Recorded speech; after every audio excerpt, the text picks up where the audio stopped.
Hello dear students. तो आज हम पढ़ेंगे अपना अगला चैप्टर जिसका नाम है पौधे एवं जंतुओं का संरक्षण। जैसा कि पाठ के नाम से ही स्पष्ट है, पौधे और जंतुओं का क्या नाम है? संरक्षण। संरक्षण मतलब बचाव करना है। बचाव क्यों आवश्यक है? ये सारी चीज़ें बचाव किस लिए कैसे करेंगे और क्यों आवश्यक है, ये सारी चीज़ें हम पाठ के अंदर ही दिखाएंगे। ठीक है, बिना किसी देरी के पाठ को स्टार्ट करते हैं। जो पाठ के अंदर हम जो सारी चीज़ें पढ़ेंगे उनके जो करिकुलम हमारा रहता है उसी तरह पढ़ेंगे। पहला है वन उन्मूलन एवं इसके कारण, वन उन्मूलन के परिणाम, वन एवं वन्य प्राणियों का संरक्षण, जैव मंडल आरक्षण, पेड़ पौधे एवं जीव जंतु, विशेष क्षेत्रीय प्रजाति, वन्य प्राणी अभ्यारण्य, राष्ट्रीय उद्यान, रेड डाटा बुक, प्रवास, कागज का पुनर्चक्रण। तो जो अपना पहला पॉइंट है उसे देखते हैं, वन उन्मूलन एवं इसके कारण। वन उन्मूलन कहते किससे हैं? ये जो शब्द है वन उन्मूलन, इसका अर्थ क्या है? इसका अर्थ है वनों की कटाई, वन प्लस उन्मूलन,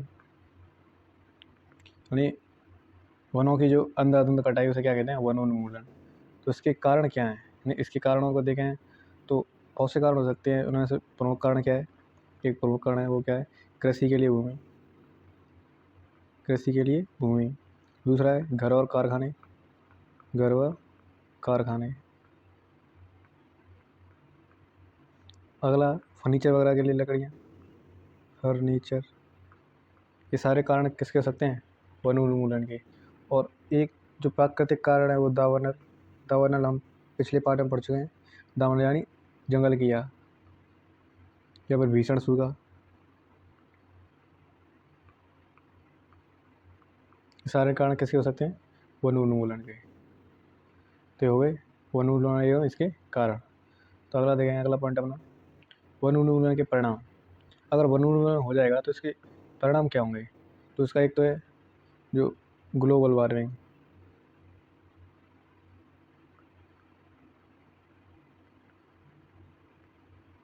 ग्लोबल वार्मिंग यानी विश्व उष्ण, यानी पृथ्वी का जो तापमान है वो बढ़ जाएगा और प्रदूषण बढ़ जाएगा, पॉल्यूशन।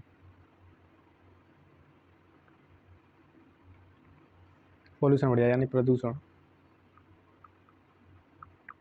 और क्या होगा? और भौमजल स्तर गिर जाएगा।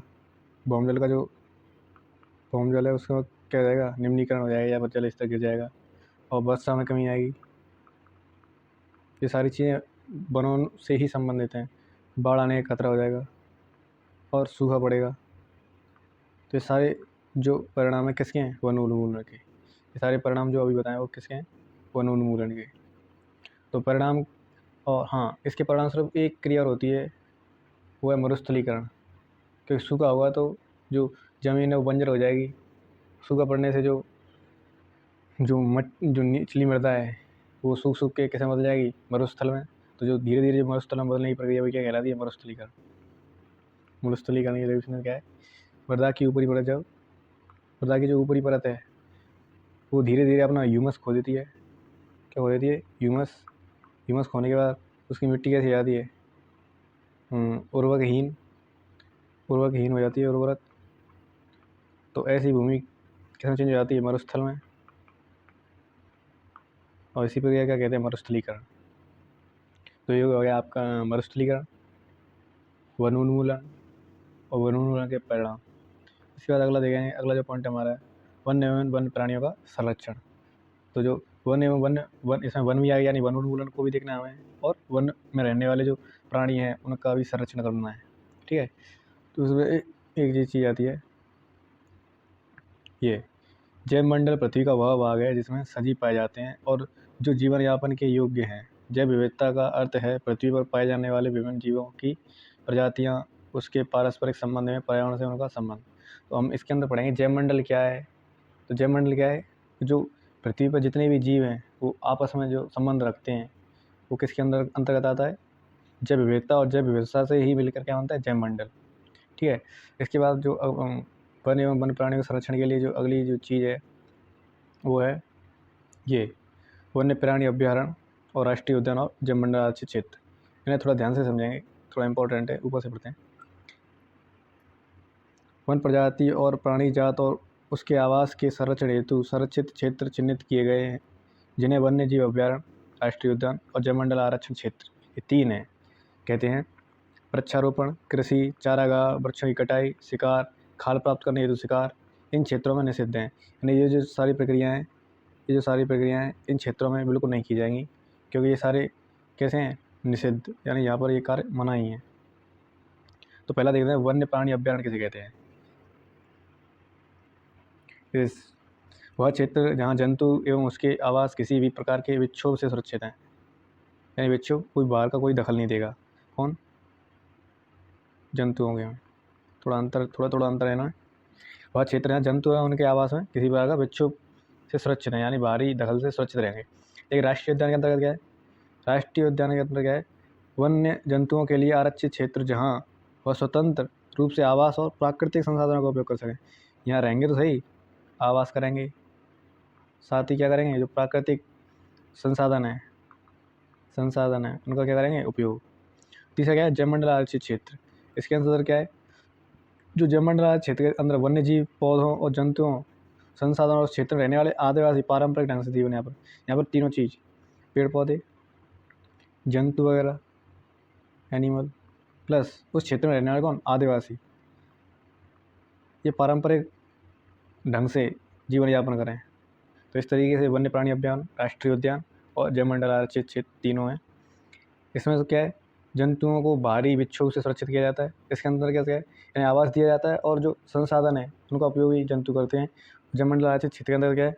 यहाँ पर पेड़ पौधे, जानवर और उस क्षेत्र में रहने वाले आदिवासी लोग किस तरीके से रहते हैं? पारंपरिक ढंग से। और ये इन दोनों की तुलना में बड़ा होता है। ये जो जैवमंडल आरक्षित क्षेत्र है वो इन दोनों से बड़ा होता है, यानी वन्य जीव अभ्यारण्य और राष्ट्रीय उद्यान से। अगला अपन देखते हैं,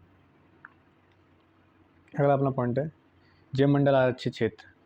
जैवमंडल आरक्षित क्षेत्र किस लिए बनाए जाते हैं? जैव विविधता को सुरक्षित रखने के लिए। जो जैव बायोडाइवर्सिटी है, यानी जैव विविधता है, उसे संरक्षित करने के लिए, जैव विविधता को संरक्षित करने के लिए जैवमंडल आरक्षित क्षेत्र बनाए जाते हैं। कक्षा 8 की किताब में एक जो ये इसके बारे में पंचमणि, ये क्या एक जैवमंडल आरक्षित क्षेत्र है और जैवमंडल आरक्षित क्षेत्र का कार्य बता दिया जैव विविधता को सुरक्षित करने के लिए। और ये बताया गया सबसे बड़ा यही है। इसके अंदर जो सतपुड़ा राष्ट्रीय उद्यान है इसके अंतर्गत, और एक अभ्यारण्य भी है, और एक ये रहा अभ्यारण्य, ठीक है। जैसे पंचमणी अभ्यारण्य, बोरी अभ्यारण्य और सतपुड़ा राष्ट्रीय उद्यान एक जैवमंडल आरक्षित क्षेत्र के अंतर्गत 2 अभ्यारण्य और एक राष्ट्रीय उद्यान है। यानी इन जो अभ्यारण्य और राष्ट्रीय उद्यान को मिले क्या बनाते हैं? जैवमंडल आरक्षित क्षेत्र, ठीक है। तो ये भी याद करनी चाहिए कि पंचमणी जैवमंडल आरक्षित क्षेत्र के अंतर्गत कौन कौन से अभ्यारण्य और कौन कौन से राष्ट्रीय उद्यान आते हैं। तो सतपुड़ा राष्ट्रीय उद्यान और बोरी अभ्यारण्य और पंचमणी अभ्यारण्य ये किसके अंतर्गत आते हैं? क्या कहते हैं? पंचमणी जैवमंडल आरक्षित क्षेत्र के अंतर्गत। इसके बाद जो अपना अगला पॉइंट है वो है पेड़ पौधे एवं जीव जंतु। तो इसके अंतर्गत 2 चीज़ें आती हैं, एक तो आती है प्राणी जात, एक आती है वनस्पति जात। इंग्लिश में इसे कहते हैं फ्लोरा, इसे कहते हैं फौना। सॉरी, थोड़ा मिस्टेक हो गया, ये उल्टा है दोनों। ये जो है ये तो फ्लोरा और ये फौना। मैं फिर से लिखता हूँ, फ्लोरा तो है ये पेड़ पौधे और फौना है जीव जंतु। यानी अब फ्लोरा और फौना होता क्या है? यानी वनस्पति जात और प्राणी जात किसे कहते हैं? तो वनस्पति जात उसे कहते हैं, वनस्पति जो किसी विशेष क्षेत्र में जितने भी पेड़ पौधे पाए जाएंगे, मतलब जितने भी प्रकार के पेड़ पौधे पाए जाएंगे उसे कहेंगे वनस्पति जात। और प्राणी जात यानी किसी विशेष क्षेत्र में जितने भी प्राणी पाए जाएंगे उसे कहेंगे प्राणी जात, ठीक है। ये हो गया पेड़ पौधे और जीव जंतु के बारे में। इसके बाद इसमें दे रखा है साल, सागौन, आम, जामुन, सिल्वर फर्न, अर्जुन इत्यादि वनस्पति जात हैं तथा चिंकारा, नीलगाय, बर्किंग हिरण और ये सब क्या हैं? ये प्राणी जात हैं। ये आपके किताब में चित्र दे रखे हैं। ये जंगली कुत्ता, ये चीतल और ये भेड़िया, ये क्या है? फर्न और ये तेंदुआ, ये जामुन। इसके बाद जो अपना अगला पॉइंट है वो विशेष क्षेत्रीय प्रजाति। यानी अभी तो हमने प्राणी जात पढ़ा था, तो ये जो प्राणी जात के अंदर जो कोई विशेष स्पीसीज यानी प्रजाति पाई जाएगी उसे क्या कहते हैं, विशेष क्षेत्रीय स्पीसीज। यानी कोई प्राणी जात के वो वनस्पति जात के अंदर भी अगर कोई वनस्पति जात या प्राणी जात के अंतर्गत भी कोई स्पेशल यानी विशेष जाति पाई जाएगी उसे क्या कहते हैं, विशेष क्षेत्रीय प्रजाति। तो आपकी किताब में 2 विशेष क्षेत्रीय प्रजाति हैं, एक तो क्या ये जंगली आम और एक विशाल गिलहरी। इसके बाद जो अपना ये है, अब ये स्पष्ट किया गया है कि विशेष क्षेत्रीय स्पीसीज होता क्या है।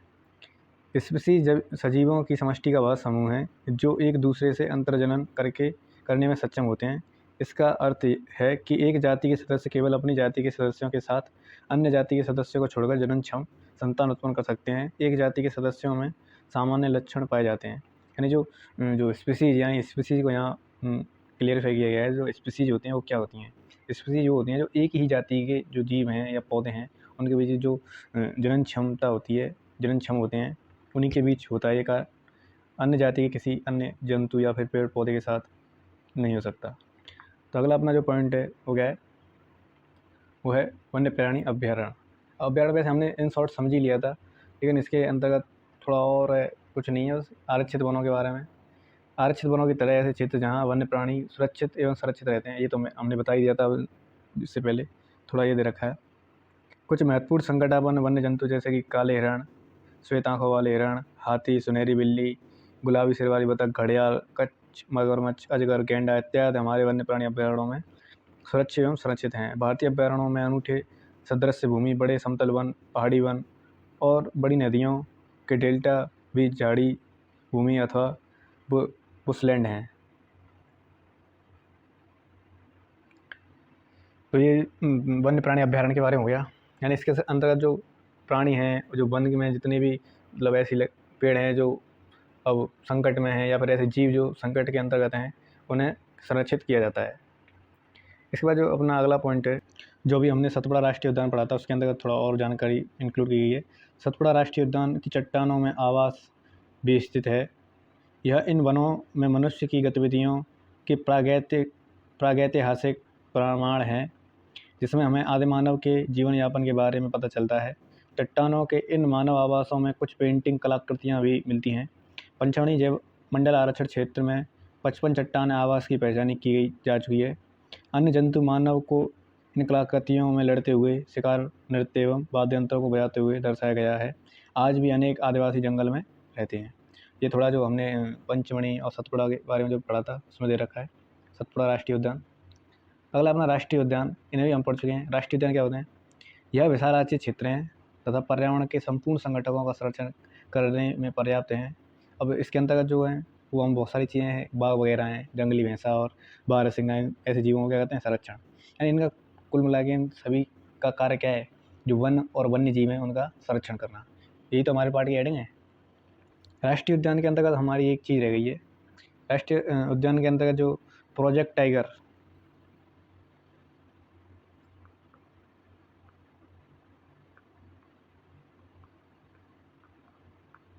के बारे में जो बाघ परियोजना है वो भी किसके लिए लागू की गई थी? हमारे बाघों के लिए, बाघों को सुरक्षित करने के लिए। तो कौन सी योजना लागू की गई थी? Project tiger. वो 1973 में कब स्टार्ट किया गया था? 1973 में। किसके लिए? जो बाघ है उनको सुरक्षित करने के लिए एक जो प्रोजेक्ट टाइगर है वो परियोजना लागू की गई थी। ठीक है। इसके बाद जो अपनी है वो है रेड डाटा बुक। तो रेड डाटा बुक होती क्या है?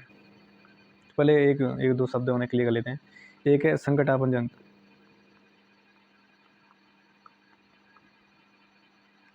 संकटापन्न जंतु क्या होते हैं? तो ये वे जंतु हैं जिनकी संख्या एक निर्धारित स्तर यानी जो क्राइटेरिया फिक्स किया है उससे क्या है, कम होती जा रही है। तो ऐसे जंतु क्या कहलाते हैं? संकटापन्न जंतु। ठीक है। तो इन्हीं जंतुओं की जो जानकारी है वो किस में रखी जाती है? रेड डाटा बुक में। इसके अलावा जो इसकी कगार पर भी है ना, उनकी वैसे सारे जंतुओं की रखी जाती है, लेकिन रेड डाटा बुक में स्पेशली इन्हीं की रखी जाती है जो जंतु संकट में है। इसलिए तो रेड डाटा बुक है इसका ना। हाँ, एक और चीज़ जो क्या है, पारितंत्र। पारितंत्र किसे कहते हैं? पारितंत्र, इकोसिस्टम। तो पारितंत्र किसे कहते हैं? किसी क्षेत्र के सभी पौधे, प्राणी और सूक्ष्म जीव, अजैव घटक। अजैव घटक जैसे अजैव घटक में क्या आ जाता है? अजैव घटक के अंदर आपका जल, मिट्टी, वायु जितने भी हैं, नदी, डेल्टा इत्यादि, ये सारी चीज़ मिलकर क्या बनाती हैं? एक पारतंत्र यानी इकोसिस्टम। पेड़ पौधे, जीव जंतु, सूक्ष्म जीव। जीव जंतु मतलब सूक्ष्म जीव आ जाते हैं, जीव जंतु, जीव, सूक्ष्म जीव। वह अजैव घटक। अजैव घटक जैसे जल, वायु, मृदा, ठीक है, नदी, जल के अंदर नदी और जलवायु जितने भी हैं, संयुक्त रूप से क्या बनाते हैं? इकोसिस्टम, पारतंत्र। ठीक है, ये पारतंत्र की परिभाषा हो गई। इसके बाद जो अपना अगला पॉइंट है वो है प्रवास। प्रवास क्या है? प्रवास कुछ नहीं है, प्रवास ये है कि जब कोई, एक मिनट, प्रवास प्रवास जो कुछ नहीं, जब कोई जीव या जंतु या पक्षी एक स्थान से दूसरे स्थान पर जाता है तो उसे क्या कहते हैं? प्रवास। लेकिन इसका प्रवास का कोई कारण भी होता है, तो जो ज़्यादातर जो कारण देखा गया है वो है जनन। ज़्यादातर जो कारण है प्रवास का वो क्या होता है? जनन ही होता है।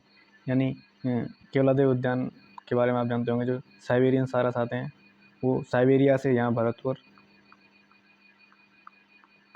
केवलादेव राष्ट्रीय उद्यान में क्या आते हैं? अपने जनन के लिए, यानी बच्चे पैदा करने के लिए आते हैं बस। फिर जैसे ही उनके बच्चे बड़े होते हैं तो वो दोबारा कहाँ लौट जाते हैं? साइबेरिया।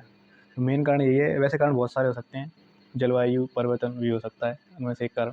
ठीक है, तो ये हो गया आपका प्रवास। इसके बाद जो अपना अगला पॉइंट है वो है कागज का पुनर्चक्रण। जैसा कि नाम से स्पष्ट है, कागज का पुनर्चक्रण। कागज सब जानते हैं, यूज़ में जो आता है लिखने के लिए वो कागज, इसका क्या करना है? पुनर्चक्रण यानी रिसाइकल। रिसाइकल रिसाइकल यानी पुनर्चक्रण। तो जो कागज़ हम उसका पुनर्चक्रण कर सकते हैं। और कागज़ जो एक टन कागज़ प्राप्त करने के लिए 17 फुली डेवलप्ड यानी पूर्ण विकसित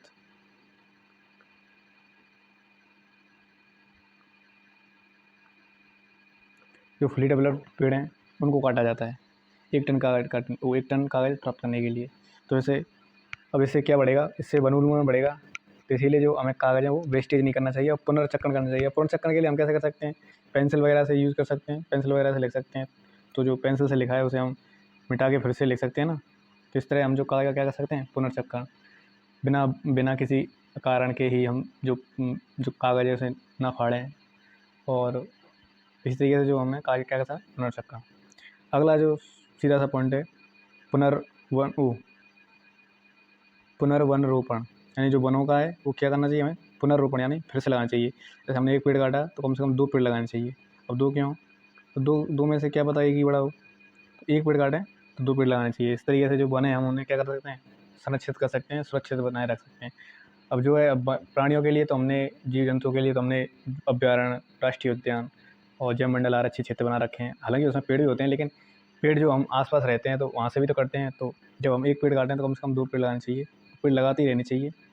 ठीक है, तो ये पुनर्रोपण का जो वो है कॉन्सेप्ट है वो पूरा हो गया। इस तरीके से जो अपना पार्ट है ख़त्म होता है। अगर आपको वीडियो अच्छा लगा हो तो लाइक करें, शेयर करें और चैनल को सब्सक्राइब करना ना भूलें। धन्यवाद।